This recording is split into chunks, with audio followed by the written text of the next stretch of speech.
Welcome to our laughter-filled chaos as he poured cola all over my lap at his grandmother's birthday party. Happy birthday, he sneered. While my relatives burst into laughter, I stood there, drenched, the smell of soda and shame clinging to me.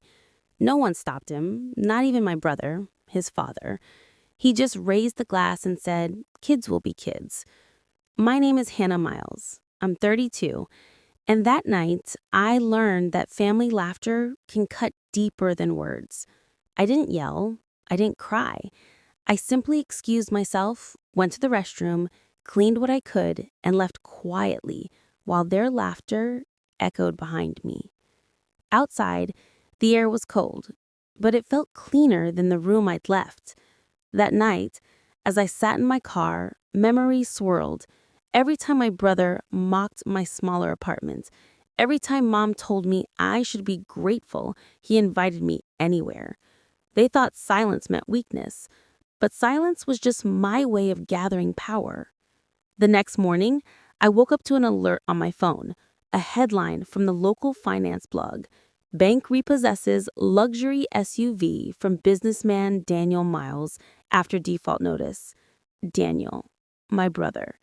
He had no idea that the woman who arranged the audit worked for me. No idea that while he'd been laughing, I'd been documenting, calculating, waiting. And that was only the beginning, because by sunset, something else would happen. Something that would make every single one of them remember the sound of my name. By evening, the group chat was chaos. Mom sends a long message about how embarrassing it was that Daniel's car got repossessed in front of their neighbors. Daniel blamed a banking error, and my sister-in-law Jenna wrote, "Maybe if people didn't hold grudges, karma wouldn't find its way home." Karma. The word almost made me laugh. 2 months before the birthday disaster, Daniel had asked me to help review his company's books. He'd bragged about his small real estate firm, Miles and Company, and said he needed a second set of eyes before applying for a major loan. I found creative accounting everywhere.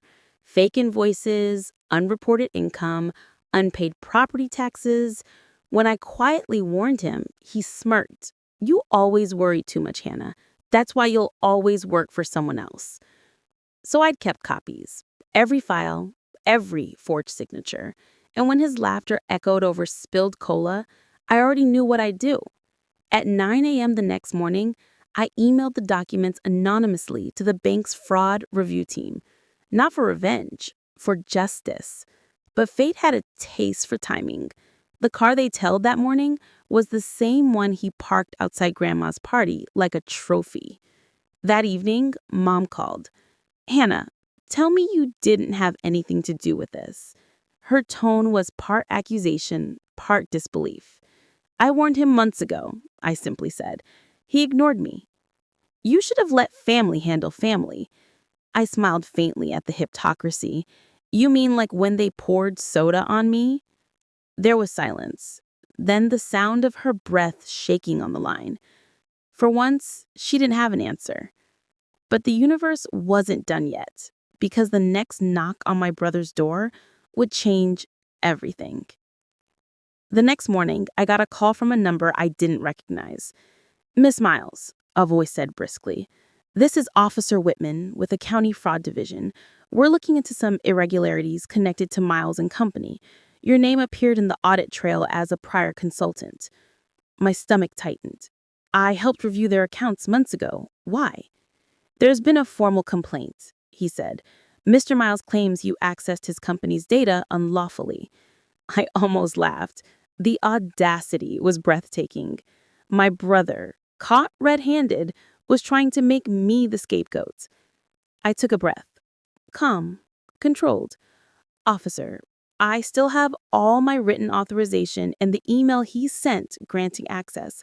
Would you like me to forward it?" A pause. "That would be helpful."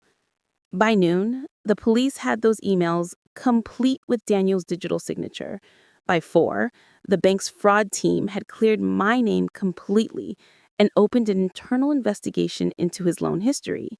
That night, I sat at my kitchen table, watching the rain streak down the window. My phone buzzed again. Daniel, this time. "You think you're smart? You've ruined my life. I'll make you regret it." I typed back one sentence. "You did that yourself." Then I blocked his number.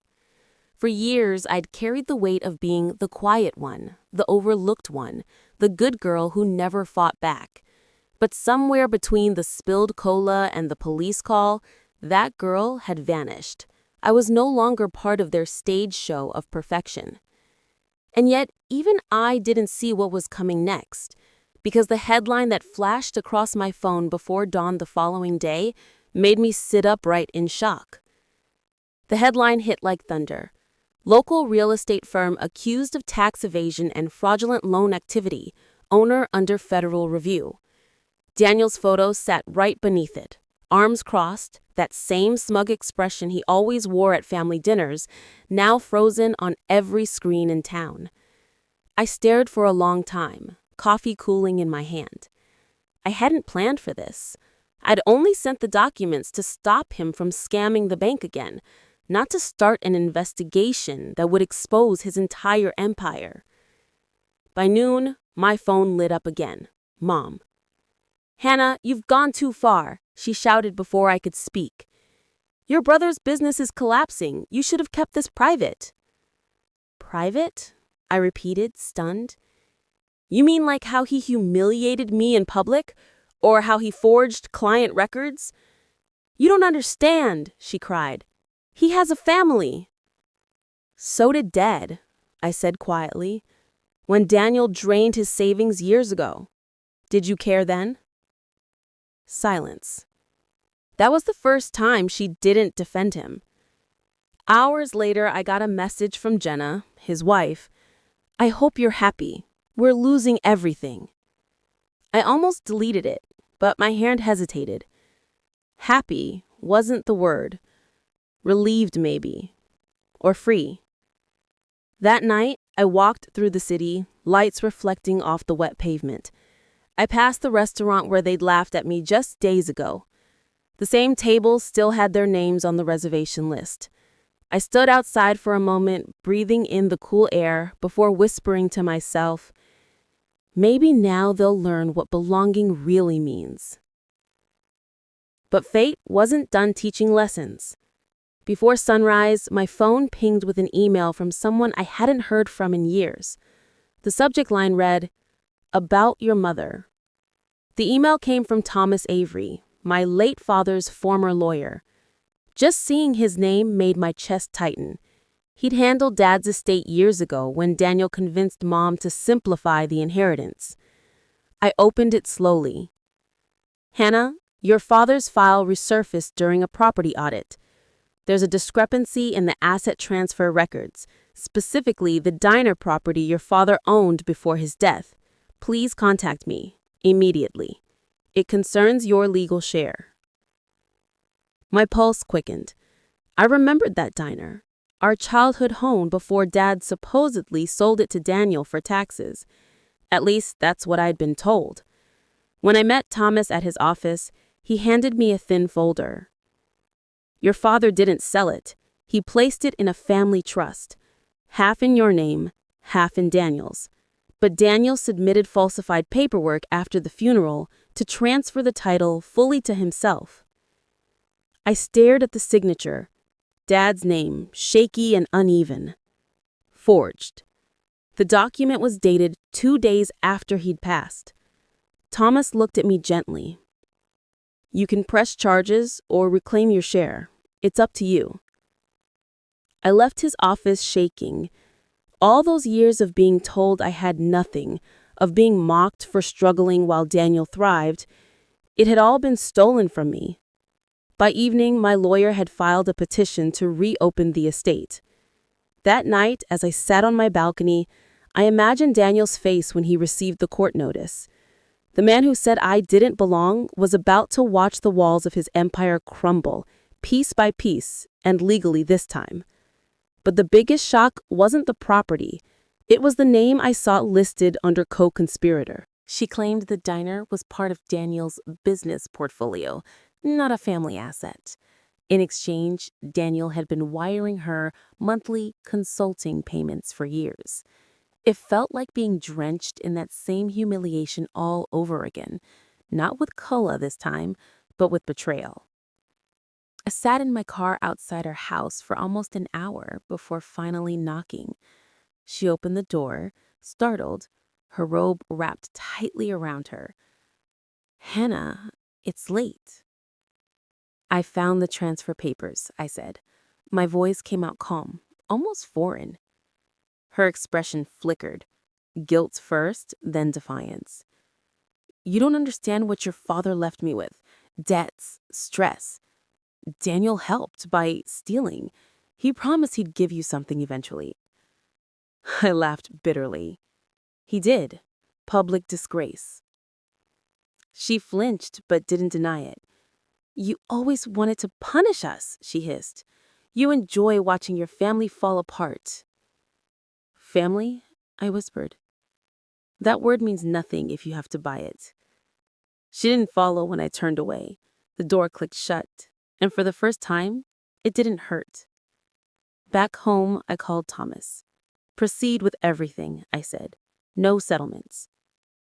The next morning, Daniel's lawyer called me. "Your brother wants to negotiate." I smiled faintly. "Tell him I'll see him in court." When I hung up, a quiet calm settled over me, the kind that comes when the storm has finally found its target. But life has a way of circling back one last time. Because the next message that appeared on my phone wasn't from a lawyer. It was from Jenna, my sister-in-law. "He's missing." For a moment, I just stared at the message. He's missing. The irony almost made me laugh. Daniel, the man who thought he owned everything, had vanished when the walls closed in. I called Jenna immediately. She sounded frantic. "He didn't come home last night. His phone's off. The police found his car parked near the old diner." The diner. Our father's diner.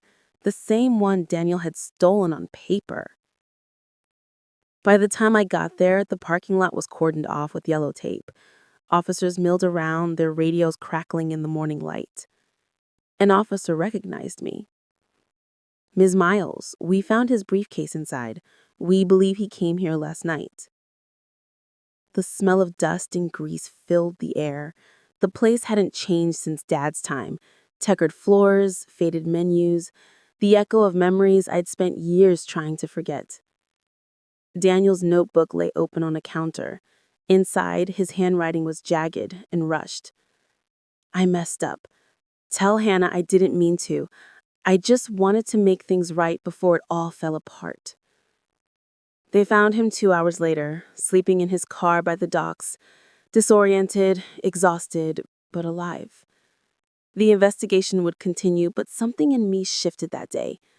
For the first time, I didn't feel anger, just clarity. That night, I stood in the empty diner, the neon sign flickering above me. I whispered, "Dad, it's over." Because it was. The lies, the favoritism, the quiet humiliation, all of it had come full circle. But there was still one final thing I had to do before closing this chapter for good. The next morning, I met with Thomas one last time and slid an envelope across his desk. "Transfer it all," I said. Thomas blinked. "All of it? You're sure?" I nodded. "Half goes to Dad's scholarship fund for trade students, the one he always dreamed of starting. The other half, donate to local shelters." He studied me carefully. "You don't want to keep anything." I smiled softly. I already kept what mattered, my peace. When I left his office, the city air felt lighter. The storm that had shadowed me since childhood had finally quieted. Later that evening, I returned to the diner one last time. The fist sign was still taped crookedly on the window. I stepped inside, letting the smell of coffee and memory fill the silence. I placed a small photo of Dad and me on the counter, the one he'd kept near the register. Beneath it, I left a note. For every girl told she doesn't belong, may she build her own table. As I walked out, I noticed a message from Jenna on my phone. Daniel entered rehab. He asked me to tell you he's sorry. For once, I believed her. Maybe it wasn't redemption, but it was a start. I stood on the sidewalk watching the sun dip behind the diner's old sign. The letters buzzed faintly, flickering one final time before going dark. And for the first time in years, I didn't feel invisible. I felt free. Not because they fell, but because I finally stopped needing their approval to stand tall. My story didn't end in revenge. It ended in release.